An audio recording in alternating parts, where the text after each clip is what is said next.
Yeah, because yeah, here we go.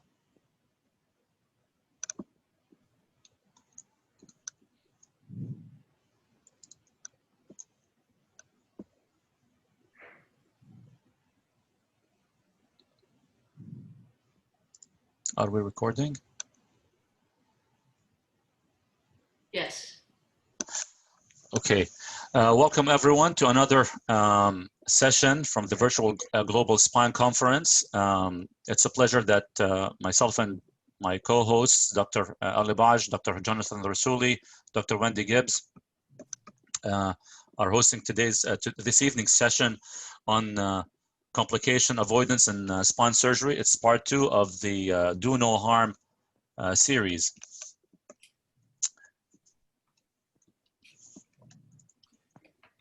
So we'll start with this.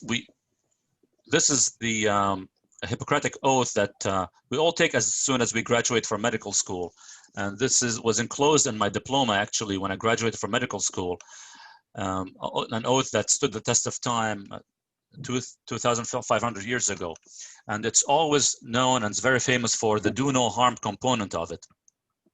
However, I must mention that during this pandemic, we should also remember another component of this oath that states that in the presence of epidemics or other dangers, I will not allow fear of personal harm to turn me away from my duty. So I'm paying tribute right now to all the frontliners who have been taking care of patients who suffer from COVID, a deadly airborne pandemic. So why are we talking about spinal complications? For many reasons. It's definitely correlates with long-term poor outcome and less patient satisfaction. It's a major cause of morbidity and mortality. It explains most unplanned hospital readmissions, and it's a main cause for medical malpractice litigation.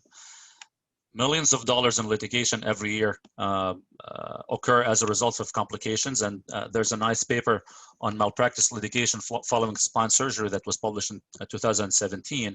The gist of that paper, that it shows that compared with cases without delay in diagnosis of the complication, the cases with a diagnostic delay were more likely to result in a plaintiff verdict or a settlement than in a defense verdict, and were more likely to settle out of court. So having complication can happen. However, timely diagnosis and treatment of that complication is essential to avoid malpractice litigations and also obviously improve patients' outcomes. Complications following spinal surgeries are many. They can be related to the disease process. Complications that can happen with spinal surgery are many. They can be primarily related to the disease process. For instance, spinal cord injury patients can suffer from neuropathic pain, neurogenic bladder, Charcot spine. There are complications that are related to bedside procedures. Complications related to spinal surgery can be medical and surgical. And not to belabor, we're going to be focusing on a few of these most common complications during this session. And we also know that complications can lead to other complications. For instance, if a patient has a CSF leak, that can lead to a wound infection. So we'll focus today on VTEs, surgical site infections, CSF leaks, and if we have more time, we'll speak about PJK and hardware failure and fractures. Before we move on, I would like to emphasize to encourage incentive spirometry post-op day 1 following surgery to avoid atelectasis that may lead to a pneumonia. Early removal of a Foley catheter would also avoid UTIs and retention. Other complications that we may not face frequently are related to hardware malpositioning, vascular injury, peripheral neuropathy during positioning, hemorrhagithorax, and also neurological injury from closing an osteotomy or reducing a high-grade spondy. So, Nader, I thought you promised not to show my cases. That's not fair. So I'm sorry. So no, these are not your cases actually. These are like rare complications that we encountered.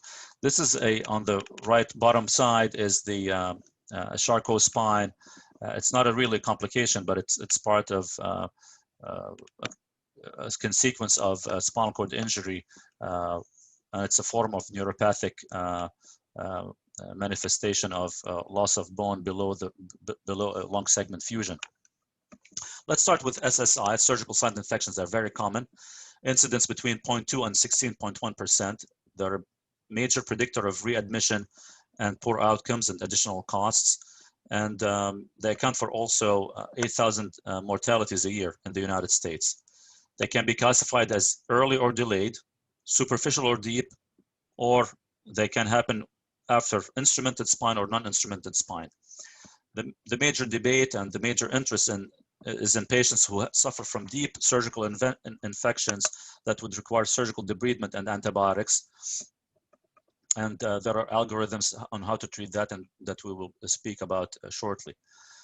The most common pathogens are Staphylococcus aureus and Streptococcus. Delayed infections can be due to less virulent pathogens, most commonly Propionibacterium acne. Here's a nice, very nice, beautiful actually, systematic review and meta-analysis that categorizes the incidence of wound infections according to different categories. For instance, papers that were pooled looking at superficial versus deep infections, they were categorized in terms of pooled incidence. And we can see in terms of indication, the most common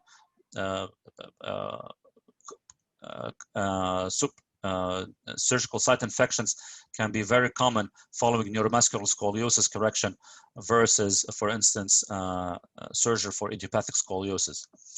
The use of vancomycin powder definitely has dropped infections to about 2% from 5% incidence, and so forth. There are many risk factors to developing wound infections, most commonly advanced age, diabetes, obesity. There are also intraoperative factors. Number of levels are associated with higher incidence of deep-seated wound infections, length of surgery. Not going to belabor this, but I wanted to touch upon it. Now, going to the cases. These are cases that I've treated, and each of them was definitely due to a different pathogen and were treated differently. So we start with this 73-year-old female who was diagnosed with metastatic melanoma. She presented with mid-thoracic pain, was neurologically normal, and she was found to have metastasis, single level metastasis involving the T5 vertebral body, causing a pathologic fracture. So this patient was treated with a corpectomy and posterior fusion. She did well from that, was discharged to home. 4 weeks later, she presented with a draining wound, an open wound, draining wound. She didn't have any fevers.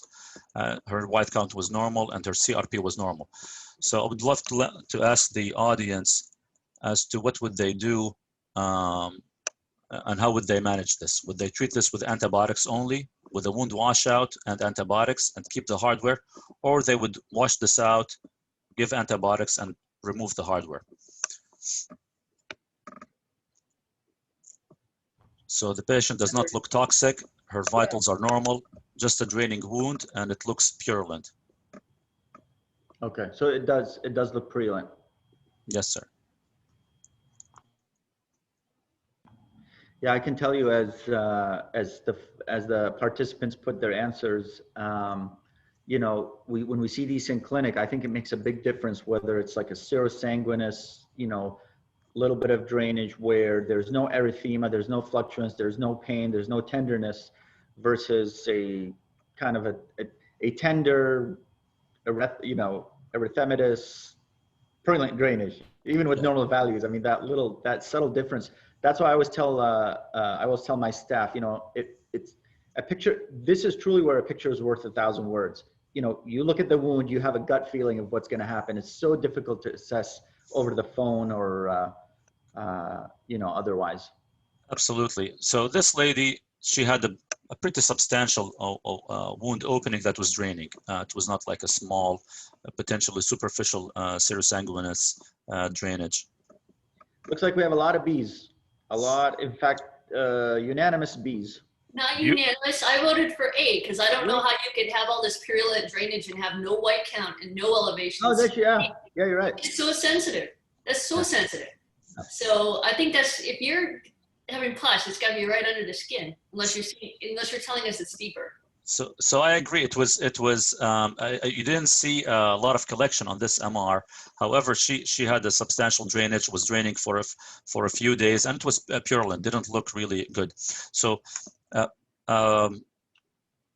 what I did was B. The patient was taken to the operating room. She was cultured. Ultimately, the culture grew Staph aureus. She was treated with 4 weeks of oxacillin and then 4 weeks of cephalexin, and with a good outcome. And definitely the hardware was salvaged and was not replaced or removed. Here's another case, different case, a 70-year-old man, and this is a case that I've done when I started my practice. He presented with lower back pain.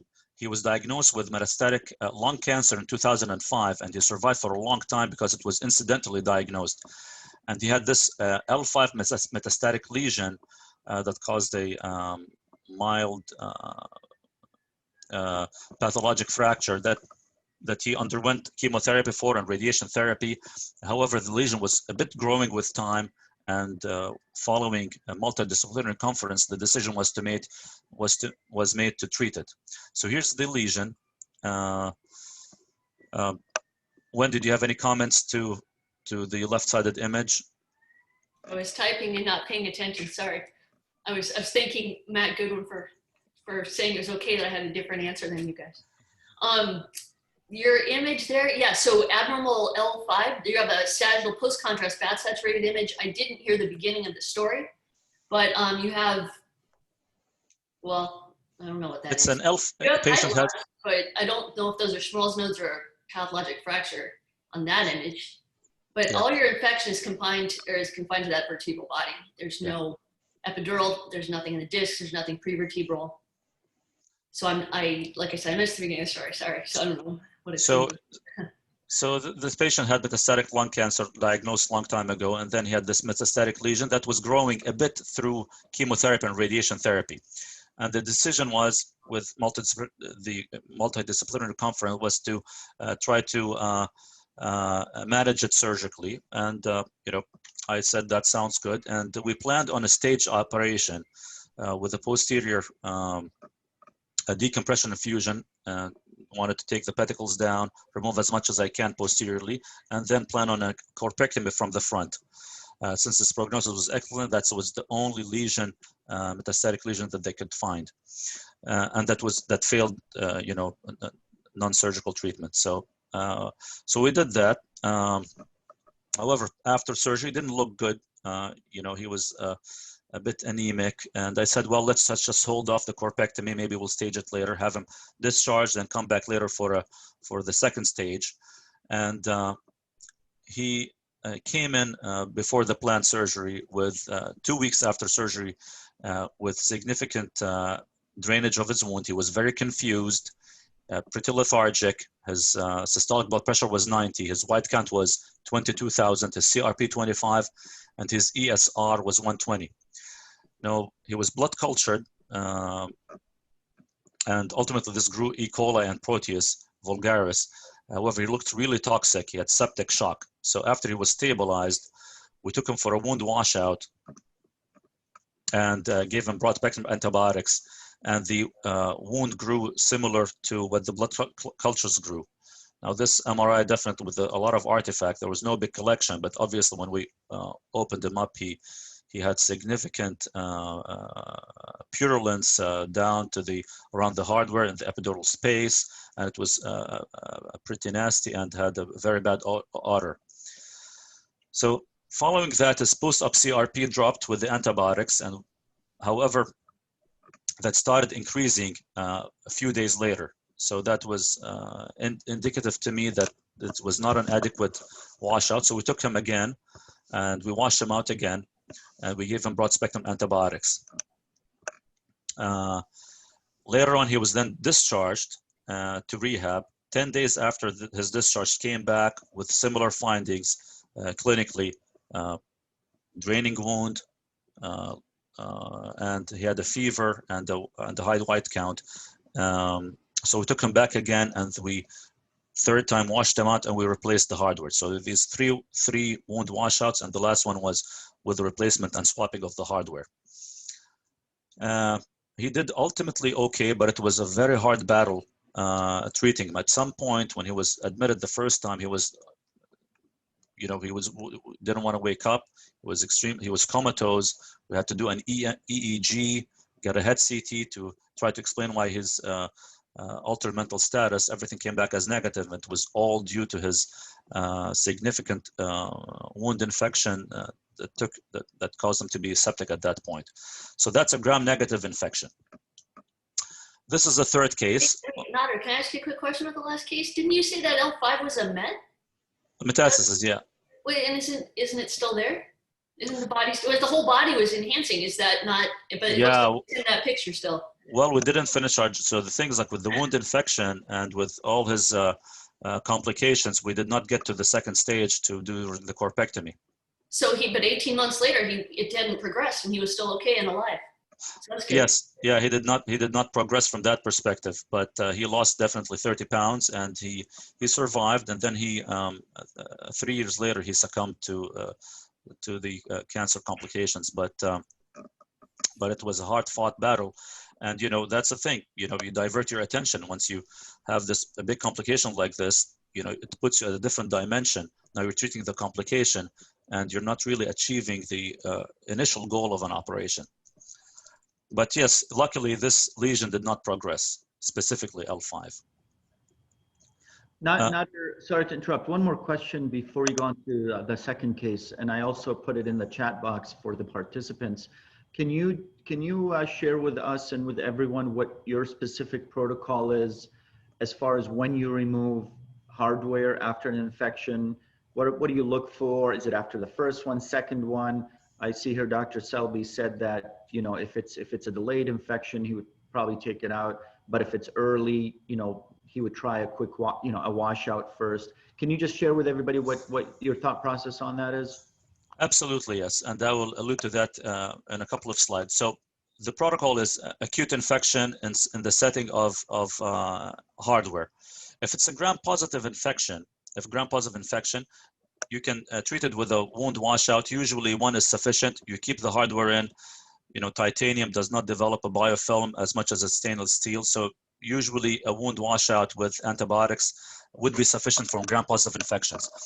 Gram-negative infections, which are more virulent, harder to treat, if they happen acutely and you can't remove the hardware because you're going to destabilize the spine, let's say you're doing an osteotomy, and then, or you did an osteotomy, or did a corpectomy, and the patient then suffered a gram-negative infection, and you can't take the hardware out because you destabilize the spine. And our experience was the patient may require multiple wound washouts and swapping the hardware once or twice to decrease the infectious burden and to treat the infection successfully. Now, these are for acute infections. Now, for delayed infections, and I'll show a case here in a second, let's say 3-4 years after the index surgery, these are usually due to more smoldering infections, very slow growing pathogens like Propionibacterium acne can cause that. Then surely you can remove the hardware because the fusion most of the time has taken, number one. Number two, these are difficult. The pathogens for a delayed infection are also difficult to treat, and they need the hardware out because for a successful treatment. So the algorithm is acute infections due to gram-positive bacteria, keep the hardware, wound washout antibiotics. Gram-negatives may require multiple washouts, swapping of the hardware. Sometimes you remove the hardware, keep the patient flat for a few days, then put the hardware back with another wound washout. As opposed to delayed infections 2 to 3 years after or the index surgery, then you probably have to remove the hardware and keep it out because the fusion has usually taken by that time. This is a 25-year-old female with a history of adolescent idiopathic scoliosis, status post-selective thoracic fusion 5 years prior to presentation. She came to the ED with pain and a subcutaneous bump. Her subcutaneous collection, skin was intact, was aspirated at an outside hospital. Then she came to our ER, and I was on call, consulted. So that was her construct 5 years before surgery. The index surgery was 5 years prior to presentation, and that was the bump. You can see the skin is intact. You can see a subcutaneous bump, but that she noticed probably a month prior to presentation. It was tender at that location. No erythema, no drainage. So definitely this is a concerning finding. It is a concerning finding that must be worked up. So this was aspirated, and then you get an MRI. Any comments, Wendy, on this MRI? That's stainless steel hardware. And that's my comment. You need carbon fiber so you can see what's going on. I don't think we can tell. We couldn't tell from this. I mean, your tissues look enhancing, but that could just be post-op. There's nothing you can say from this, really. Or nothing I could say from this. Maybe your people said something. So me too. I didn't see anything. It's stainless steel. I didn't see a big collection. However, you know, the collection was aspirated. It looked serosanguinous. Cultures were negative initially. So how would you manage this? I'm interested to see what the audience would want to do.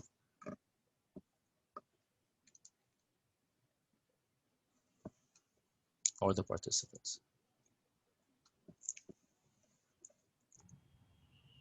Yeah, Nader, it looks like, so Dr. Rasuli wants to get some labs, Acedrate and CRP, and he would go with B.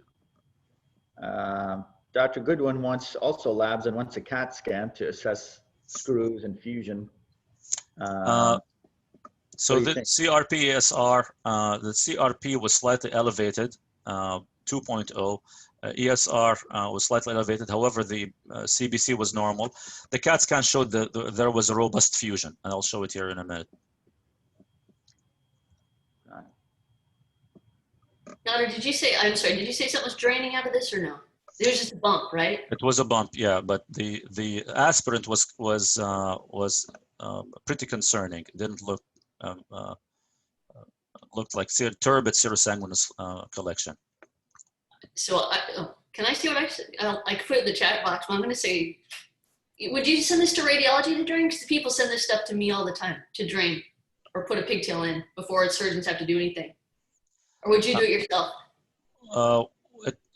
We usually send it to radiology, but for especially when I put a pigtail, but this lady, we didn't put a pigtail. We just wanted to aspirate to see what the fluid would represent. Okay. And then I was saying that because I would agree with the CT part, because we need the CT to see where we're going. Yeah. So what was done here, we took her for an exploration, and she had pus around the hardware, deep seated. We removed the hardware, and the cultures ultimately grew P. acne. She was treated with vancomycin, then meropenem for 12 weeks total time. So this is the CAT scan. We should have obtained it before surgery, but we did it after. She had robust healing, and that's her follow-up scoliosis X-ray. She did not progress. So this is an example on a delayed infection that was due to a smoldering, slow-growing bacteria, Propionibacterium acne, that was managed with hardware removal. In terms of successive treatment of a post-operative wound infection, the CRP is the best measure to see if it normalizes or if it improves with the initiation of antibiotics. The ESR, there's a delay in the decline of the ESR compared to the CRP. So this one, the CRP is better in terms of day-to-day follow-up to see how the patients are doing serologically. In addition, definitely to clinically, if their pain is improving, the fever is gone, the CBC the white count is improving, the CRP is a better marker for day-to-day improvement compared to the ESR, which is there's a delay in decline. So these are the things that, you know, garden variety of wounds that we see. Definitely not all of them are due to wound infections. You see eschars, you see indurations. We manage them sometimes with antibiotics, Keflex oral, or just watch them.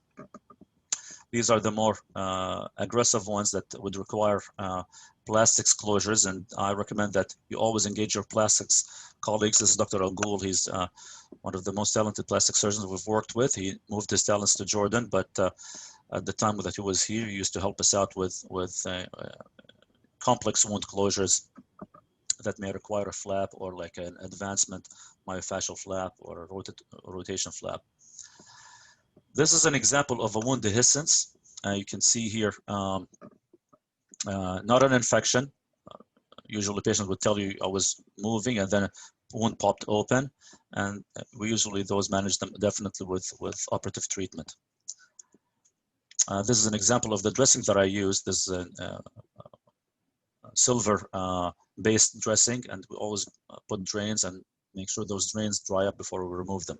I always also use vancomycin powder in the surgical bed to help mitigate the potential of wound infections. This is the algorithm that we spoke about. Not going to belabor it. Recent versus delayed. If it's gram-positive, washout, keep the hardware, antibiotics. Gram-negative may require multiple wound washouts, replacement of the hardware, antibiotics, and follow-up. And then delayed infections, most of the time you need to remove the hardware and then definitely use antibiotics. The second topic is VTEs. This is a topic that is closer to my heart because we've researched it a lot, and it's a CMS never event, which means if a VTE happens, then reimbursement may not take place. VTEs mean DVTs and PEs. There are two manifestations of the same disease, and they can happen up to 30% of patients who undergo spinal surgery may suffer from a VTE. Gold standard to diagnose a DVT is a duplex scan of the lower extremities, while a PE is diagnosed with a CT pulmonary angiography. Risk factors: malignancy is a big one. Medical comorbidity is a big one. History of VTE is a big one, and having a hypercoagulable state is also a big one.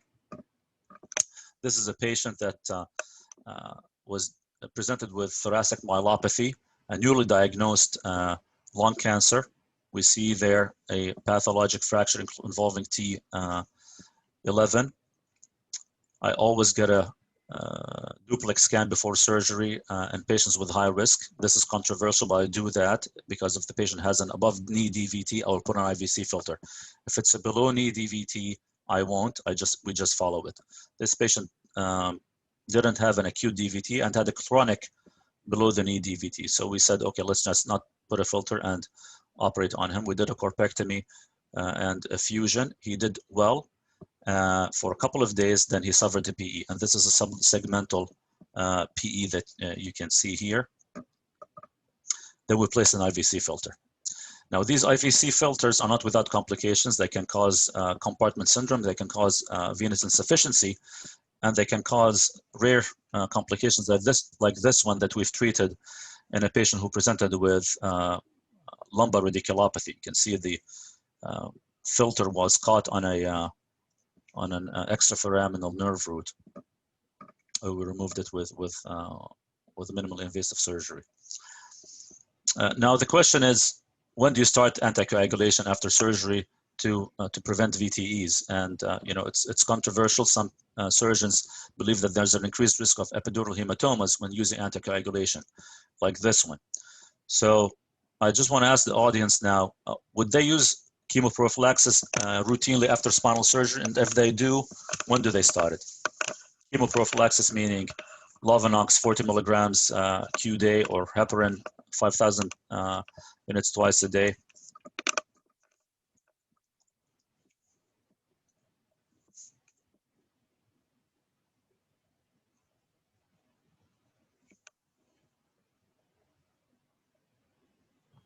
Looks like we're getting a lot of B's and C's.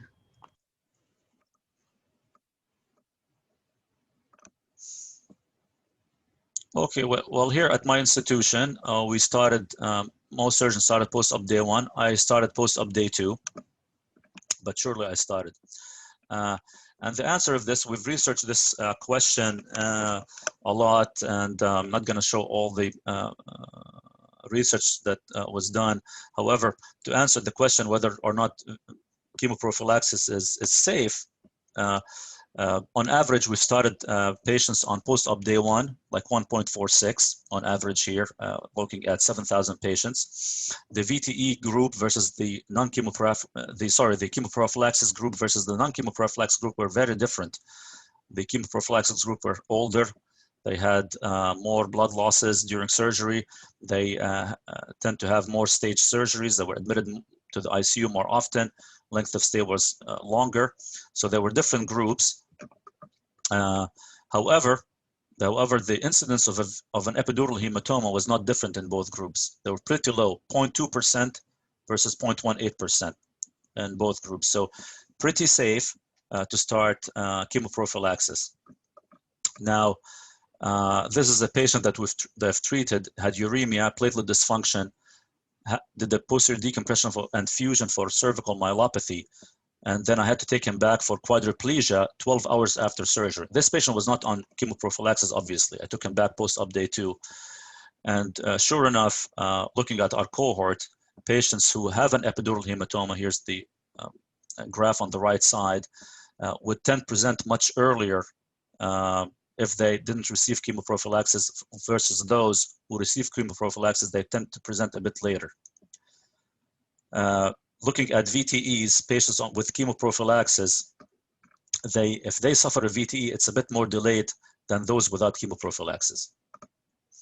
And the incidence of VTEs usually increases the first 14 days after surgery, then it plateaus after 14 days. So that's an interesting finding. So the perioperative period where you want to look for these VTEs is mainly the first 14 days after surgery. They're at the highest risks. Many risk factors, and don't want to belabor it.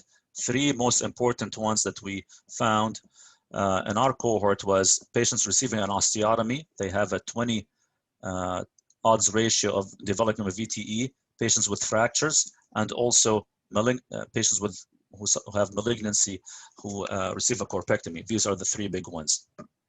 So these ones that we are really hypervigilant about looking at DVTs before surgery and finding them and then trying to place an IVC filter before surgery. Now moving to some cases here, switching gears a little bit, looking at cases with multiple complications. This is a 70-year-old female who was sent to me as an inpatient transfer. I had my appendix removed. Then in the recovery room, I get this page and I answer it and saying, hey, we have a patient that needs to be transferred. One of my referring physicians, I said, sounds good, let's send the patient in. And this patient had a history of a L4 to S1 lumbar fusion, and then they had to do an extension of the fusion. And then she suffered a CSF leak. She was leaking CSF through her incision, and they took her 3 times to fix it and it didn't work over the course of 4 weeks. So she came in bedridden because of positional headaches with an active wound draining CSF on vancomycin as well for a month. So what do you see here? Wendy, if you want to comment on these images. Yeah, I'm wondering, so you said they treated her a couple times. I was wondering in the middle image what these ovoid black things are. Is that from her treatment? Is that... Yes, this may be gel foam, I think, or a fibrin glue. Ah, it's kind of floating in the soup there, so I don't think it's doing any good. Yes. I don't know if there's much to say. It does look like there's a CSF collection there. I don't know that we can see the actual defect on any of these images. In terms of infection, nothing in these images either. Any of it could be post-op enhancement on that 3rd image, which is fat saturated post-contrast. That's correct. Didn't look like it was purulent, but I took her to surgery and she had a positive culture ultimately of staph aureus. So I listed 2 complications here, CSF leak and wound infection, upper right side.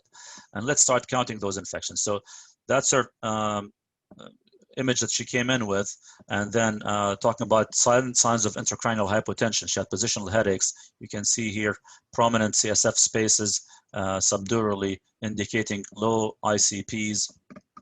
And then you can see here the leptomeningeal enhancement in the thoracic spine too, indicating low ICPs. You can even see an epidural collection here in the middle image showing that signs of CSF hypotension as well. So we took her, repaired the leak. She did well.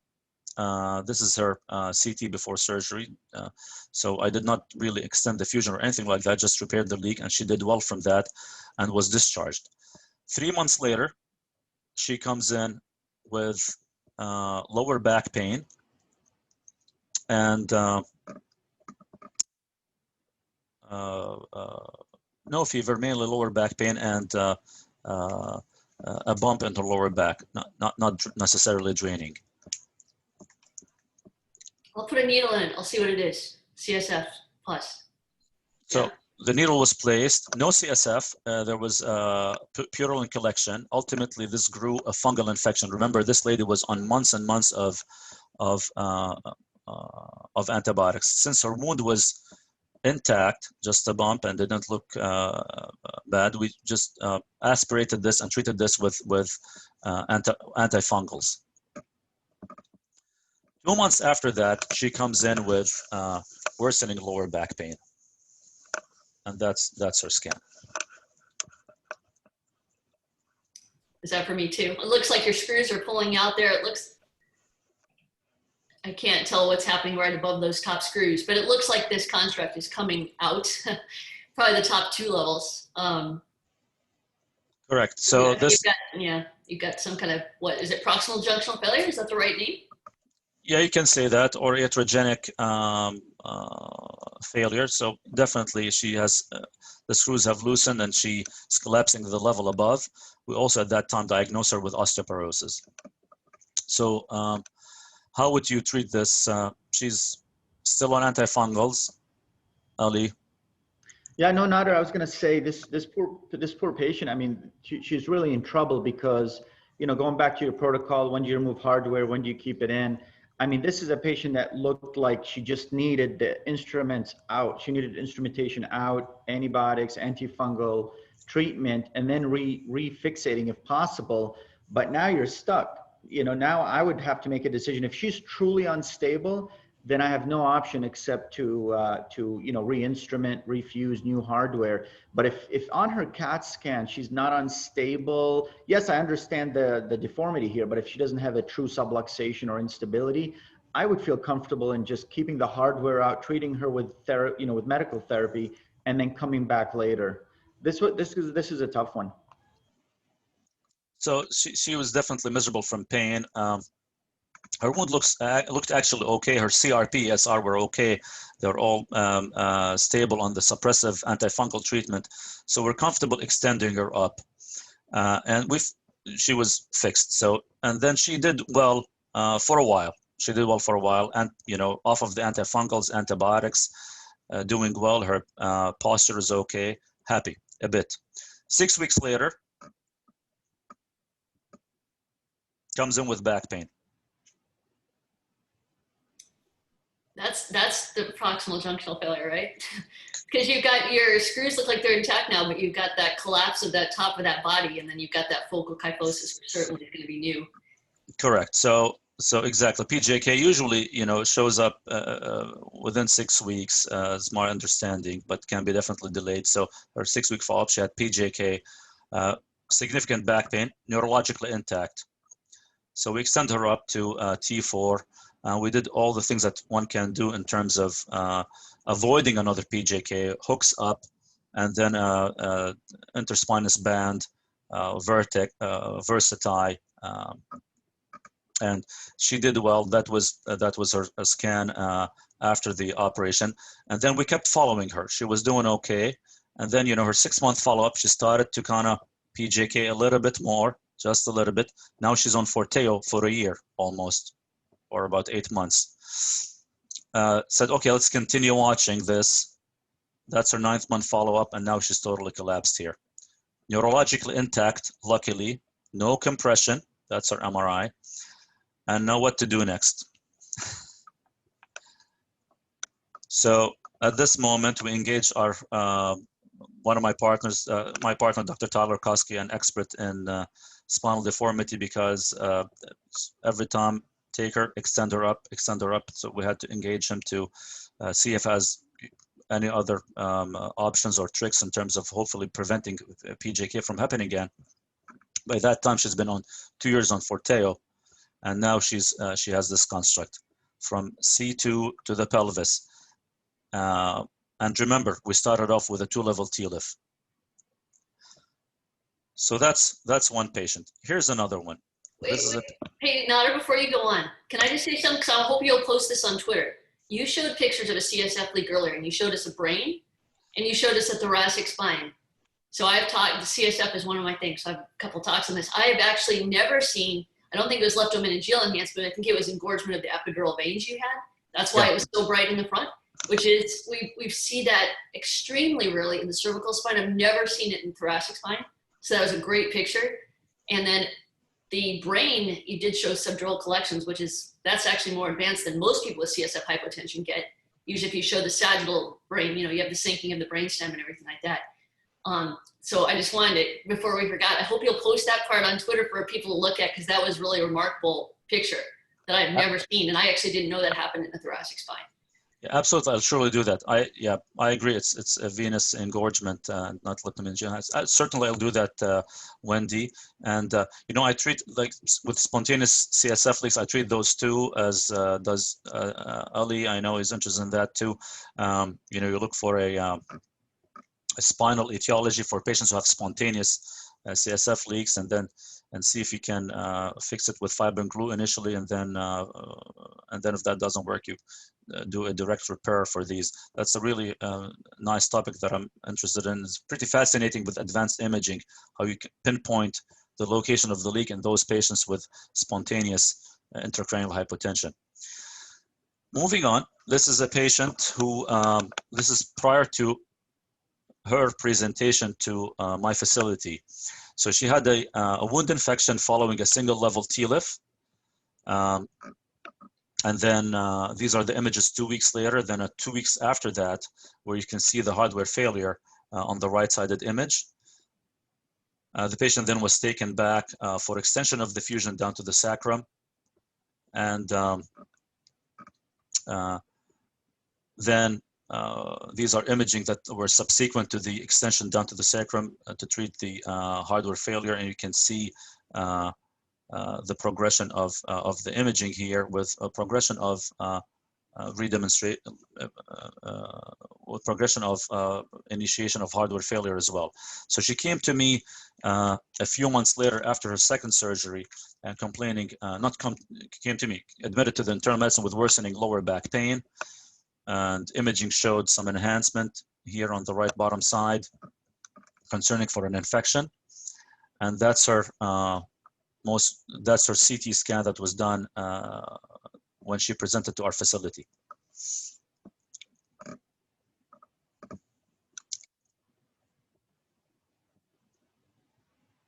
And you can see, Wendy, if you want to comment. Sure. So there's substantial lucency around your screws and around your inner body grafts. When we look at these, we say anything greater than like 1 or 2 centimeters of that haloing around the screw probably means it's loose. This is obviously substantially more than that. On the last picture, you had something on that MRI that was black in the middle of the canal. I don't know if that was real or not. That was the cage artifact. Oh, it's artifact. All the way up there, up higher? No, this one. You're talking here. This one here. I'm sorry. Yeah. I think it's artifact. You don't. I don't see it here. Okay. Yeah. Artifactual. Okay, so this patient had hardware failure, almost lumbopelvic dissociation. We were not, comfortable mobilizing this patient, so we optimized her medically in terms of being on antibiotics. Her CRP improved, but we had to do something so that she can be mobilized. So we took her to the operating room, and we performed this extension of the fusion up and down, 4-rod construct, 2 iliac screws on both sides, so that she can be mobilized. So that was done. And then 4 weeks later, she comes in with, all of a sudden, right-sided hip pain and right lower extremity weakness. And then she was diagnosed with a hip fracture. That's 4 weeks later. So that was fixed. A month later, she comes in for follow-up when we find that she has a fracture at the level above. She had some pain, but not that bad. So you can see these complications are accumulating: wound infection, hardware failure, another pseudo, hip fracture, compression fracture. She was diagnosed with osteoporosis based clinical on how she's behaving, not necessarily on a DEXA scan, plus her Hounsfield units were concerning less than 80 units.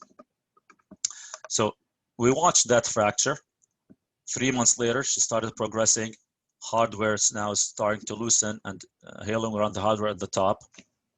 Definitely, she was started on Forteo as soon as she was diagnosed with osteoporosis. And then she came in 2 months later after that with severe low back pain and also lower extremity weakness. And you can see how this is progressing. What would you do, Ali, at this stage? Well, I mean, these are challenging, but because this is now failure, this is not just PJK, this is PJF. You know, you really have to optimize the patient as much as possible, but she needs an extension. She needs a significant extension up into the high thoracic spine. Okay, well, I did almost that. I just extended her up to T10, used the Z-rod, and also tried to soften the transition with a band here at the level above that. Nader, I want to ask, why was she sitting in that previous scan? She can't stand. She can't stand. She can't okay. stand. Yep.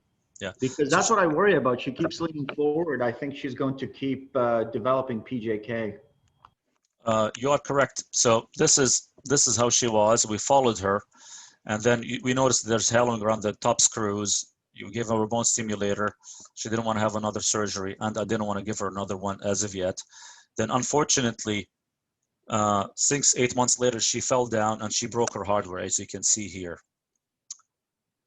And now she's definitely kyphosing over, flattening her thoracic spine to stay as much balanced as she can. And the saga does not end yet. We're contemplating extension of the fusion even higher up into the thoracic spine, T4. Now, let me end by the importance of preoperative clinic for risk assessment and optimization. So we research risk factors for development of different complications, and we try to optimize any variable that can be optimized, any clinical variable can be optimized. Smoking cessation, improvement of nutrition, make sure that the body mass index is ideal. Our cutoff here is about less than 35. HbA1c must be controlled because that's a predictive of postoperative wound infections. Bone health, any patient above the age of 60, any female above the age of 60 will get a DEXA scan. Every patient will have a vitamin D level checked, and these must all be optimized for a better outcome to avoid and mitigate postoperative complications. Now, for patients who are at a very high risk of a complication, say elderly patients or patients who would undergo scoliosis correction, or any patient who needs to undergo multi-level fusion, more than six levels, we have a specific high-risk spine clinic whereby the surgeon will trigger that, and they'll be sent to the high-risk spine clinic run by anesthesia as well as internists, where they look at multiple variables and try to optimize as much as they can, all centralized within the medical record, and anesthesia is definitely consulted.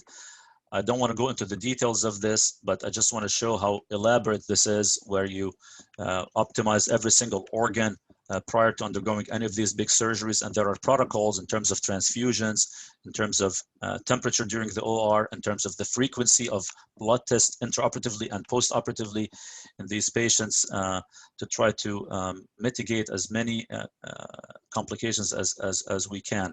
So I don't want to go into all these details. This has been published, and utilizing the high-risk spine clinic has definitely proven well for these patients before and after surgery. Looking at the era before the protocol was instituted versus after, the incidence of myocardial infarctions, wound infections, VTEs has definitely improved by protocolizing the preoperative assessment and optimization of these patients. So these are transfusions protocol, ventilator weaning protocols, and so forth. So I want to end by saying a couple of words here. Do no harm, make the correct diagnosis, offer treatment options, weighing risks and benefits for each option, educate patients and engage them with their decision-making, bond with the patient and form a rapport, be truthful, and be aggressive about time and timely when managing a complication. So identify the complication fast and be aggressive about managing it. Round frequently on patients with complications. We try to shy away from rounding on patients with complications. Should do the reverse, totally the opposite. Round frequently, explain everything so that the patient satisfaction will be optimized and litigations would be minimized. And as I always say, suffer with your patients and celebrate with them. This is a slide that I took from one of Dr. Benzel's lecture. Be deliberate about your indications, and many of our patients with back pain can get better with lifestyle changes and not with toxic pills and surgery. Nader, quick question for you. That was excellent. Thank you so much. Question from Dr. Chua, and I know it's on other people's minds.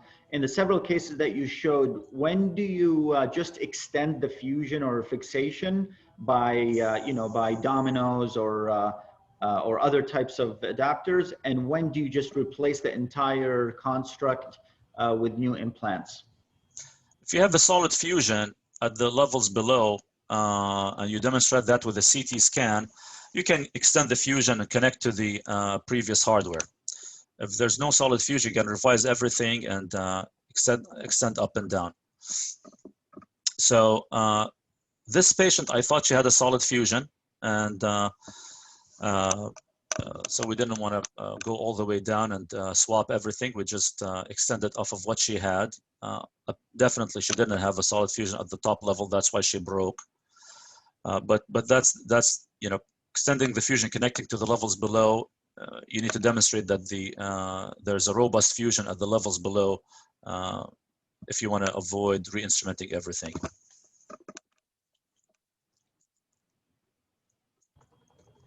Got it. Thank you for that. So to end here, I'm gonna hand off my to Dr. Wendy Gibbs. She's going to be hosting the next session. Okay, I guess I am. Yeah, so next week then, I think we're going to stick with more cases from our host. I would actually like to see more complications from everybody in the group, because I think this is a topic that everybody loves. We've had a lot of requests for this. In addition, Nader, you brought up a great topic, and that's spontaneous CSF leaks. It'd be nice to have a section on that, because that's actually, I didn't realize that you all treated that, because we have a very algorithmic approach to treat the 3 different causes of spontaneous intracranial hypotension where the leak is in the spine. And we just did actually one this week. We do them under dynamic angio, and we find these dural venous fistula. And so the fistula between the nerve root sleeve. So those are some of the topics we're going to be talking about next week, Thursday, 6 p.m. Eastern time. And Nader's going to post that case of the spine that I asked him to post. Is that right? That sounds good to me. Absolutely. I'll do that. And our video from today will be up on YouTube probably in a few days. So we look forward to seeing everybody next week. And that's it. Great. Thanks, Wendy. Thanks, Nader. See you guys next week. Thanks. See you guys. Have a good night.